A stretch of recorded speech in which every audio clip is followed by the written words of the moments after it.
우리는 이 2025년이라는 한 번도 가보지 않은 길을 이제 출발을 했습니다.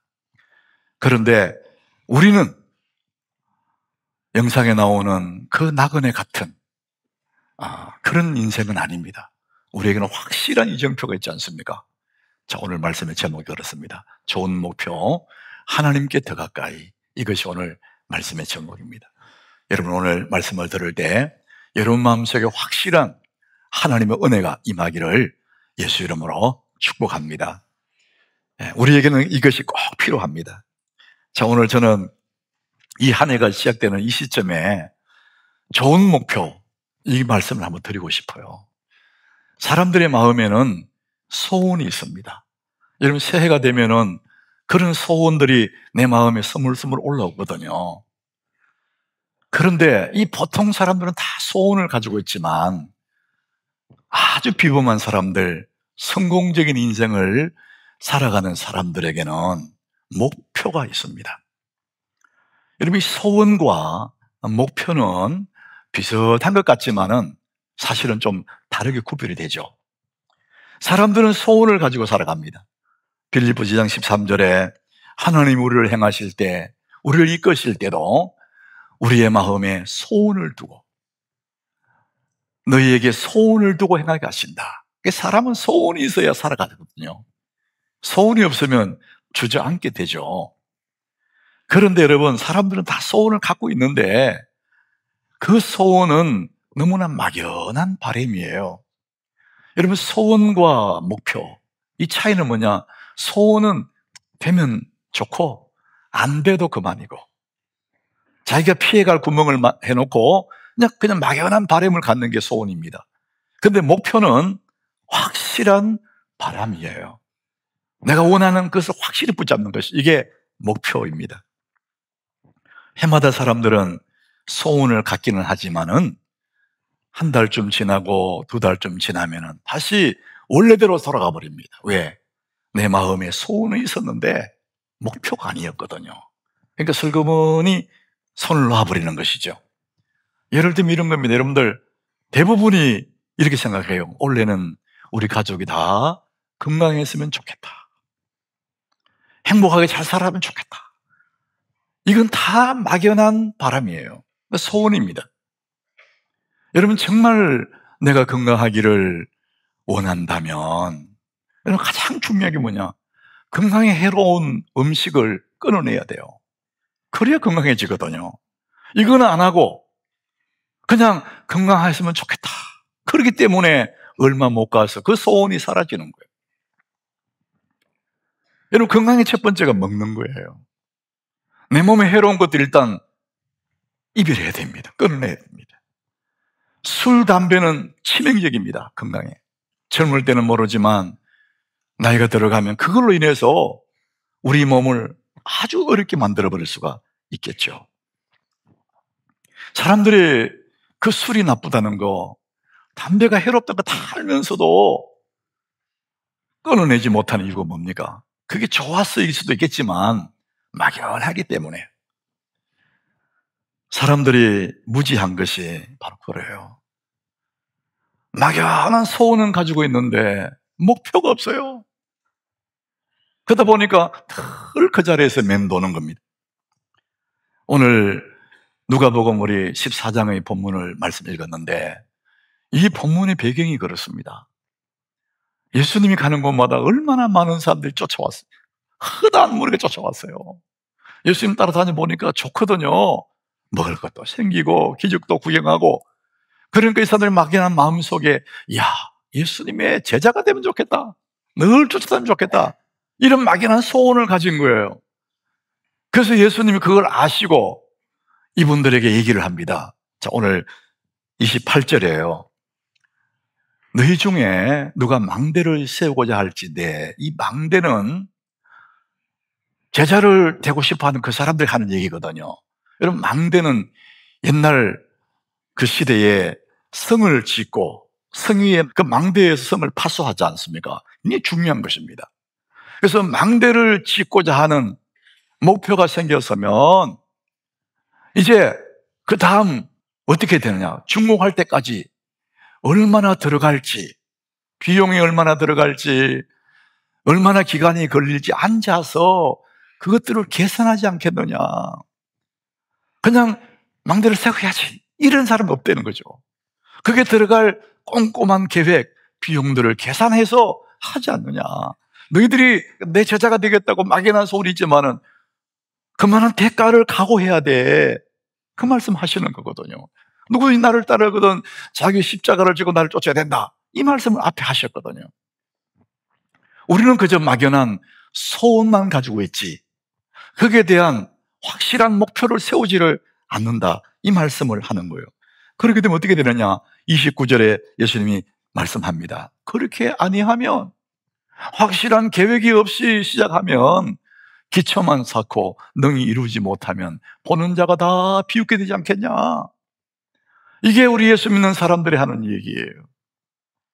우리가 신앙생활 하다가 망대를 완전히 세워야 되는데, 충실한 하나님의 제자가 돼야 되는데 적당하게 예수 믿다 보니까 기초만 쌓고 올라가지도 못해. 늘 기초만 있어. 그러니까 사람들이 예수 믿는 사람이 저 모양이다, 이 얘기를 하는 거예요.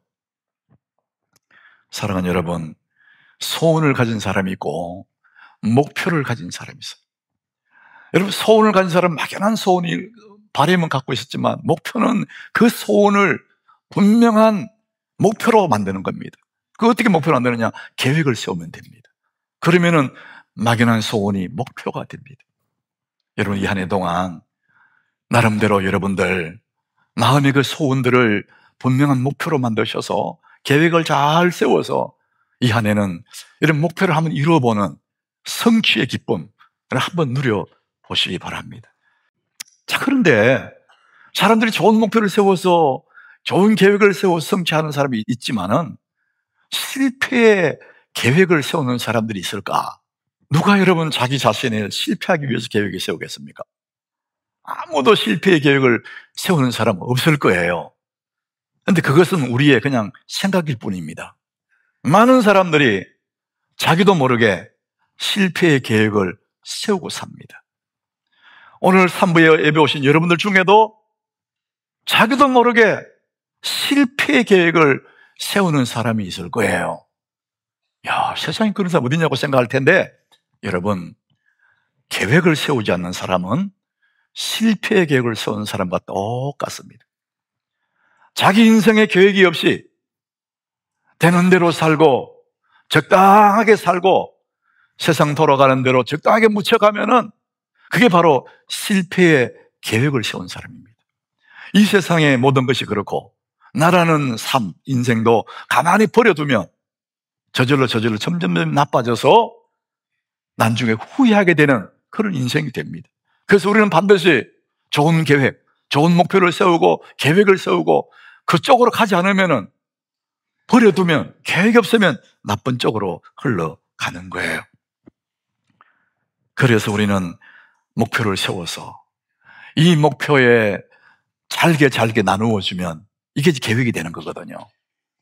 이런 목표를 그냥 막연한 목표만 세우면 이루기 힘듭니다. 그래서 그 목표를 잘게 나누어서 작은 목표들을 쭉 세우는 겁니다. 이게 마일스톤이에요. 이게 이정표입니다. 큰 목표 이루기 위해서 작은 목표들을 만드는 겁니다. 그래서 하나씩 가면 돼요. 어렵지 않습니다. 이게 우리가 계속해서 지난달부터 얘기했던 마일스톤, 인생의 이정표입니다. 이 이정표를 잘게 만들어 놓으면 우리 그거 따라 가면 되는 것이거든요. 자, 그래서 여러분의 소원을, 계획을 세우면 목표가 되고 그 목표를 잘게 나누어서 마일스톤을 세워 놓으면 훨씬 더 거기 이룰 확률이 높다는 것을 말씀을 드릴 겁니다. 그런데 여러분, 그 목표나 그 계획들이 그냥 마음속에 이렇게 해야 되겠다, 이래 해야지, 이런 계획들은 쉽게 사라집니다. 조금만 지나면은 다 희미해집니다. 그래서 마음에, 생각 속에 있는 것이 아니라 여러분의 그 목표, 그 계획들을 글로 써셔야 됩니다. 여러분 노트에 글로 써놓으면은 확실해지고 내 마음에 딱 새겨집니다. 눈으로 확인됩니다. 그러면은 명확하게 우리는 하나씩 따라갈 수가 있습니다. 여러분, 이 한 해 동안 한번 뭐 어떤 목표든지 모르지만 하나씩 세워서 하나씩 달성해 보세요. 성취의 기쁨도 있습니다. 성장의 기쁨을 그때 누릴 수가 있는 거거든요. 여러분, 이 은혜를 이 한 해 동안 누려보시기를 축복합니다. 자, 그러면 제가 또 그 다음 드릴 말씀이 있습니다. 우리가 계획을 세워서 목표를 세워서 목표를 이루는 거 참 좋아요. 어떤 사람은 부자가 되고 싶어요. 어떤 사람은 사람들이 인기를 막 누리는 사람이 되고 싶어요. 어떤 사람은 승진도 하고 싶어요. 여러분, 그거 다 좋은 겁니다. 그런데 여러분이 나름대로 목표를 세워서 목표에 도달했다고 해서 내가 복 있는 사람은 아닙니다. 목표에 이르렀을 뿐이에요. 작은 하나를 성취했을 뿐입니다. 복 있는 것은 아니에요. 만약에 꽃만 피우고 목표만 달성하고 거기서 멈추면은 아무것도 아닙니다. 이런 사람들을 유다서 1장 12절에 이렇게 표현을 해요. 그들 누구냐? 이 성경에서 말하는 그들은 이단자들입니다. 잘못된 신앙을 가진 사람들.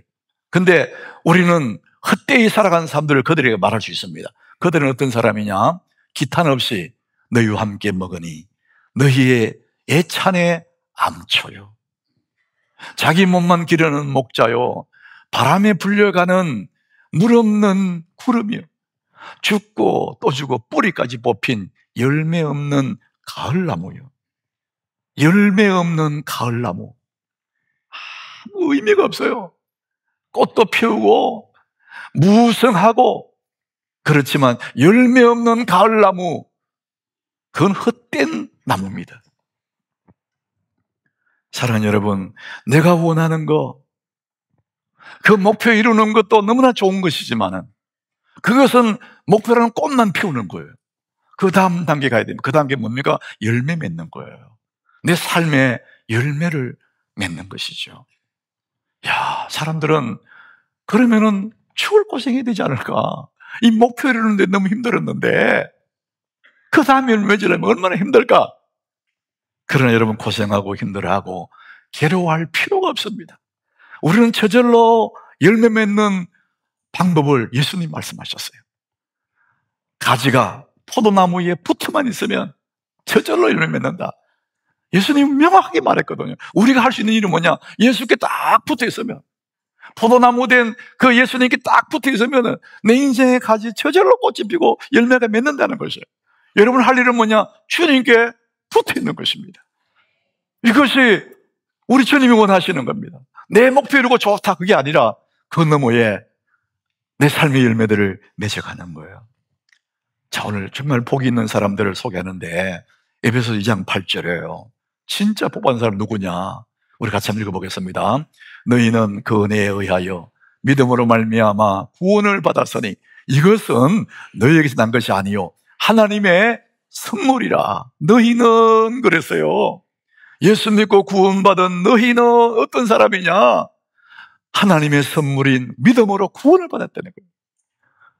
세상에 가장 복 있는 사람은 이 짧은 인생살이 속에서 우리 삶이 끝나면은 다 끝나는 이 세상에서 우리 영원한 생명을 얻은 사람, 하나님의 선물, 구원을 얻은 사람, 이 사람이 가장 복 있는 사람인 줄 믿으시길 바랍니다. 그런데 여러분, 이 구원이라는 것은 꽃이에요. 구원받는 게 최종 목표가 아니에요. 우리 예수 믿는 사람, 그럼 구원받아서 그럼 끝이냐? 그렇지 않습니다. 이제 그것을 에베소 2장 10절에 이렇게 말씀합니다. 같이 읽어봅니다. 우리는 그가 만드신 바라 그리스도 예수 안에서 선한 일을 위하여 지으심을 받은 자니 이 일은 하나님이 전에 예비하사 우리로 그 가운데서 행하게 하려 하심이니라. 하나님이 예수 안에서 우리를 구속하신 이유가 있습니다. 그리스도 예수 안에서 선한 일을 위하여 지으심을 받았다. 아름다운 열매, 선한 일을 위해서 우리를 구속하셨다. 그렇게 말씀합니다. 여러분, 선한 일, 우리 생각에 선한 일이 뭘까? 얼마나 많겠어요. 사람들에게 착한 행실을 보여서 그들을 영광 돌리게 하는 일들, 예수 믿는 사람으로서 바른 윤리로 살아가는 일들 많이 있겠지만 가장 첫 번째, 내가 구주를 믿어서 예수 믿어서 구원받았어요. 그러면은 내가 하는 가장 첫 번째 일이 뭐냐? 나를 구속하신 그분에게 경배하는 겁니다. 예배하는 거예요. 여러분 가만히 한번 생각해 보세요. 우리가 구원받기 전에, 오늘 8절부터 읽었지만은 우리가 구원받기 전에 어떤 사람이 있는지를 설명하거든요. 너희가 허물과 죄로 죽었던 그때 공중권세 잡은 자를 따랐다. 세상에 공중권 잡은 사단의 권세 아래 헛된 것을 쫓아가고 세상의 명예에 무릎 꿇고 세상의 부귀에 절을 하고 우리는 공중권 잡은 자의 그에게 경배했다는 것이죠. 예수 믿기 전에는 다 그런 사람들이었다. 나는 경배 안 했는데요, 다 그걸 좋아하지 않았습니까? 그게 없더랬거든요. 그런데 예수 안에 구원받은 저희들, 하나님의 자녀가 되고 나니까 맨 먼저 하는 게 뭐냐? 하나님 앞에 경배하는 거예요. 악한 세상에서 우리가 경배하다가 이제는 하나님께 경배하는 거예요. 여러분, 예수 믿은 사람들이 교회 와서 복음을 듣고 예수 믿지 않습니까? 예배하다가 믿음이 성장하고 우리가 예배하다가 다시 오실 주님을 만나게 될 거예요. 우리 예수 믿는 사람 가장 첫 번째 할 일이 뭐냐? 우리를 구속하신 하나님 앞에 예배하는 것입니다. 여러분, 이 한 해 다가도록 예배를 붙잡으시길 바랍니다. 우리의 삶의 가장 첫 번째 예수 안에 선한 일은 예배하는 일입니다. 구약의 최고의 예배자라면은 저는 욥을 꼽고 싶어요. 욥이라는 사람은 예배할 수 없는 중에 예배한 사람이에요.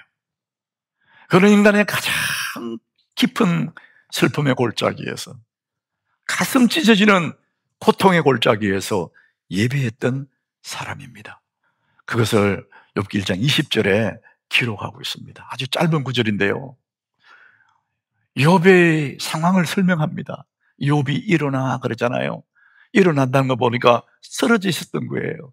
욥이 왜 쓰러졌냐? 갑자기 자기 재산을 다 잃어버렸어요. 갑자기 아들 7, 딸 3을 잃어버렸어요. 하나도 아니고 다 잃어버린 거예요. 그 소식이 들려오자마자 털썩 주저앉았어요. 바닥에 털썩 주저앉은 거예요. 여러분, 사람이 그렇지 않겠습니까? 자식이 하나도 아니고 7명이, 10명이 동시에 죽었다는데 그냥 땅바닥에 엎드려졌어요. 한동안 일어나지 못하고 땅에 엎드려졌다가 정신을 차려, 그렇지, 내가 이러면 안 되지. 그래서 일어나는 거예요. 욥이 일어납니다. 일어나는데 너무 고통스러우니까 옷을 다 찢어요. 괴로우니까 머리털을 다 밀어요. 너무나 고통스러운 표현이에요. 여기까지는 누구나 하겠죠. 그렇지만 욥은 그 다음에 뭐냐? 다시 땅에 엎드려서 예배하는 겁니다. 하나님께 예배하며 그랬습니다. 세상의 어떤 것으로 이해할 수 없는 상황에서 예배하는 거예요. 다 잃어버린 삶을 예배합니다. 여러분, 우리가 예배 못할 그런 일들은 세상에 없습니다. 이 욥을 보십시오. 조금만 일이 생겨도 예배 못 오고, 조금 바쁜 일 생겨도 예배 못 오고, 그게 아니에요. 참다운 예배자, 나를 구속하신 하나님의 은혜 앞에 예배하는 욥을 보시면 우리는 핑계할 게 없는 거예요. 자, 욥이 그 다음 절에 고백합니다. 예배하면서 예배하는데 이르되, 우리 같이 읽어보겠습니다. 내가 모태에서 알몸으로 나와서 온즉 또한 알몸이 그리로 돌아가올지라. 주신 이도 여호와시요 거두신 이도 여호와시오니 여호와 이름이 찬송을 받으실지니이다 하고, 욥이 고백하는 거예요.